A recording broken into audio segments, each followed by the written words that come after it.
Good morning, everyone. This is Christian Duque, MD Noble Weekly Episode 13, brought to you courtesy of IronMagLabs.com. And also check out Muscle Gels, topical muscle enhancement gels, available at MuscleGels.com. Today is Wednesday, September 13th, Mr. Olympia episode. We're going to talk about the big dance, but before that, unfortunately, we got to talk about another Phil Heath Twitter meltdown.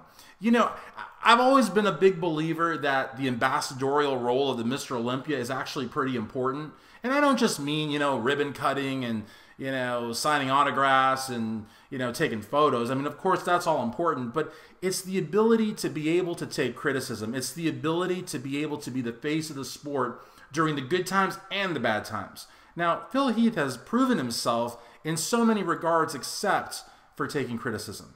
I mean, he shouldn't care if Kai Green is signing posters as the next Mr. Olympia on the Olympia weekend. He shouldn't care that ProSups, the company that backs last year's Olympia runner-up, has an ad campaign suggesting that Flexitron could be the next Mr. Olympia. He shouldn't care about that, but he does. He blocked me on Twitter, he blocked me on Instagram, and we even talked about it. And, he's, very much set in his ways, and I just don't think that he's the best ambassador for the sport. Now, will he probably win his 7th Sandow? Probably. But my predictions, if anybody cares, are the same as in mid-July. And that is Flexitron for first. Second place, Phil Heath. Third place, Dexter Jackson at 48 years old. Can you believe that? Fourth place, Big Ramy, who, again, great photos. But again, his face is not attached to him. And the whole Chad Nichols debacle where they were putting out photos that later Badr Budai admitted were not the good photos. But I got Big Ramy at 4th. I got Brandon Curry at 5th. I got Cedric McMillan, your Arnold Classic champion, at 6th. And at 7th, I got William Bonac. And, those predictions haven't changed since mid-July. So let's see how they pan out. Of course, 1 and 2 can go back and forth. But the rest of the predictions, I think, are pretty much ironclad. But I really do believe that Flexitron could pull out the win. I think that Phil may not come in 100%. There have been years where he hasn't come in 100%. I mean, let's be real. In terms of the 5'6", I mean, I got to say, it would be pretty sad. I mean, no disrespect to Brandon, his phenomenal physique, and he's really done some great work in Kuwait and one in Australia and one in New Zealand. But, I mean, it would be a pretty sad day if, the Arnold Classic champion didn't crack the top 5. But I honestly think Brandon is going to be in that top 5. And I think Cedric top 6 would be a pretty good placing for him if he can get that placing. Again, Arnold Classic champion should be in the running for the top 3. But this year's Arnold Classic did not have a very deep lineup. I mean, he didn't face Phil. He didn't face Sean. He didn't face Dexter. He didn't face Big Ramy. I mean, So those are my Olympia predictions. For the 212, I think, Flex Lewis is going to pull the win. You know what I mean? He is certainly a lot more invincible than Phil. I think Ashkenani, could potentially be up there. Ashkenani, Correa could be up there. I think if anyone is going to topple Flex Lewis, it's going to be David Henry. Because David Henry definitely has got the fire, and he's had certainly enough runner-ups to seriously want that title, and he's got the physique to do it. The former 202 champ had that title on lockdown. And if anyone's going to take out Flex Lewis, I think it's probably going to be David Henry. Charles the Tank Dixon is looking phenomenal, and he's always a top 10 threat. I think he might even, I really think he might crack that top 5. Having Charles Dixon in the top 5 changes everything. I mean, this is probably the most densely muscular guy in the whole division. Knows how to pose, and if he can squeeze into that 212, he could be very, very dangerous. I don't like having anyone like that in the top 5 in terms of predictions, because he can totally upset the apple cart. I mean, you put him in the top 5, and I would love for him to be in the top 5. He's my bro. Him and Trey Hodge, Team Hodge. I mean, those two guys together, literally could win the 212. I mean, I would not put it past them. Charles has got absolutely everything in his arsenal to do just that. And with that kind of dense muscle mass, if you put him in the top 5, I mean, it could be lights out for even the Welsh Dragon. It could be lights out for Ashkenani. It could be lights out for Correa. It could be lights out for even David Henry, for any of them. I mean, that's how dangerous Charles Dixon is. And I wish him all the best of luck, even though he doesn't need it, because he's a pretty badass bodybuilder. Also, let's see here. What classic physique? I definitely think Danny Hester is going to keep the title. Bumstead looks very, very, very impressive.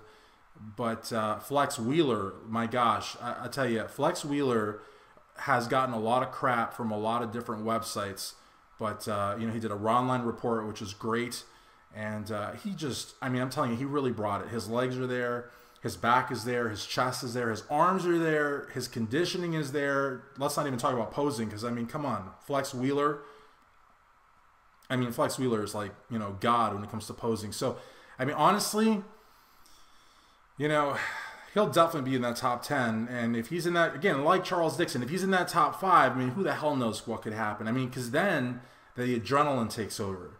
Yeah, I don't know if Flex Wheeler can get himself into that top 10. I mean, top 5. He'll definitely be in the top 10.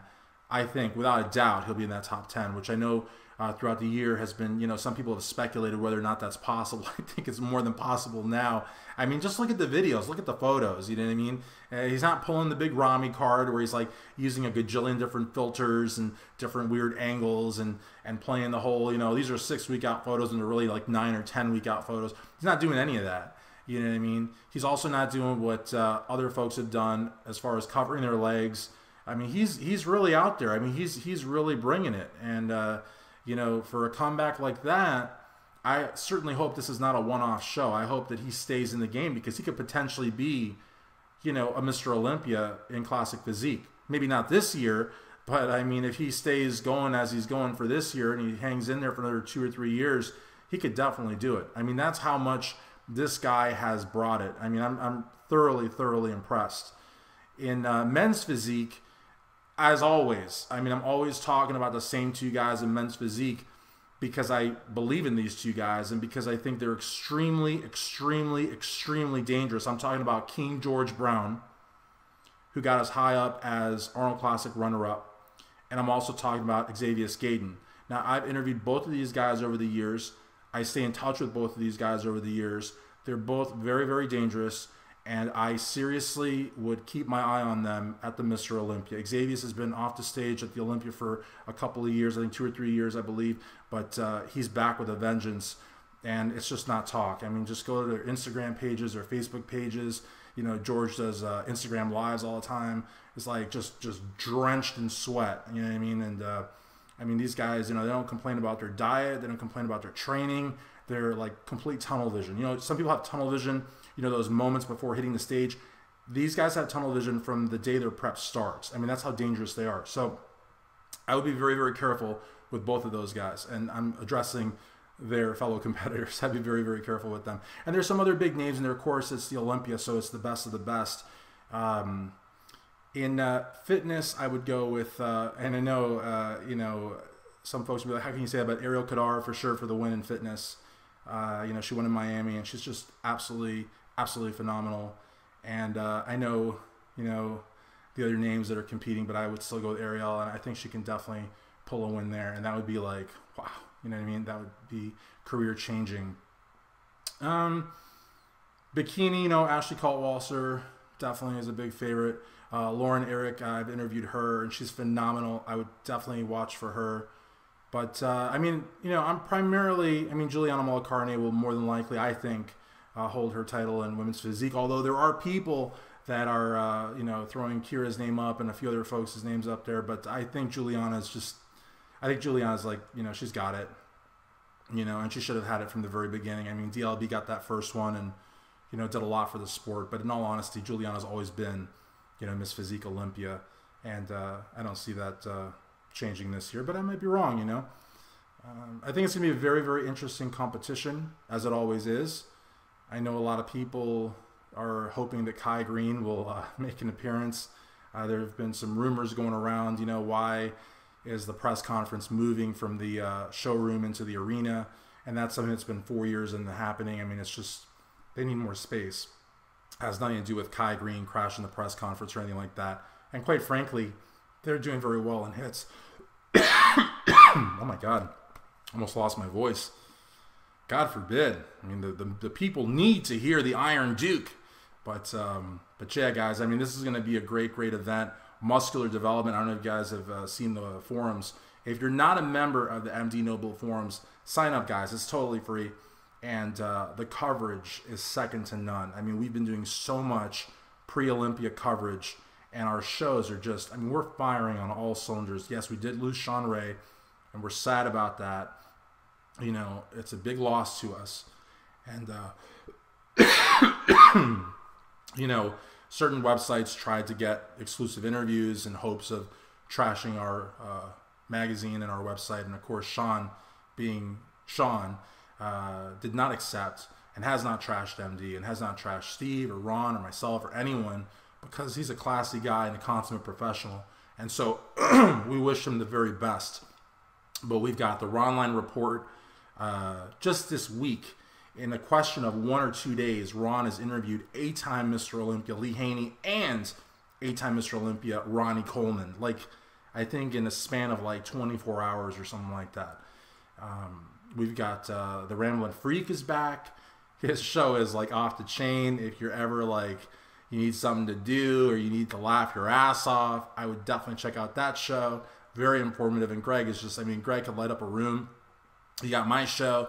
And again, the pre-Olympia coverage, I'm telling you guys, when it comes to contest coverage, nobody touches MD. So I hope you guys enjoy the Mr. Olympia. I hope we have a new Mr. Olympia. How cool would that be? Sean Flexitron Road in my prediction. That'd be awesome. But whoever wins, congratulations to them. Lord, I'm losing my voice. And stay tuned for the next one. I promise you the next one I'll have my voice. MD Noble Weekly.